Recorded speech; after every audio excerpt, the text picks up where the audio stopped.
Paul, I'm just gonna ask you to, can you assess the power play since Brian's injury, since you kind of went to the two units? We didn't get the action that we liked at the start. Didn't want to leave it too long. The two units have almost everybody in the spots they want to be in. We're probably missing a right-hand shot for Mark Scheifele's unit being it's worked on that side of the ice. That's the positive I like. It's everybody's engaged in that, whether you're scoring or not. They feel like they're a part of it. We don't have half the team watching a power play.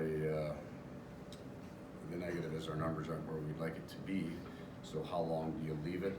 We've got one more adjustment that we would make with that two-unit concept before we would have to reconsider going back to loading up one. And I'm not as you'd like all pieces of your game to be perfect, right? And then you would win every game, and that would be just right.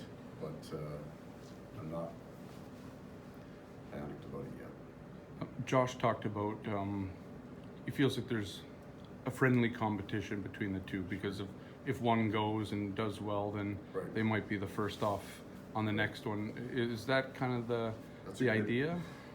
No, I mean scoring goals is the idea. The good thing is that when we've got some skilled guys, no one gets the necessarily guaranteed advantage that they get to go regardless of how the power play performs, and then you kind of get into that bunch of guys in that hopeless vibe. Well, it doesn't matter what happens. I'm never going to get a real minute chance. Last game, they're pretty close to even. The game before that, I think it wasn't. So we're trying to get some even time, give them an opportunity for one of the groups to get hot, and that would just mean they get to go first a few more times. But that's a theory. It almost never happens like that because so many of the times we've drawn penalties. Blake Wheeler's unit's been on the ice to do it, and he's, at 35, 40 seconds, he needs some recovery time because he plays so hard, so the other unit goes by freshness.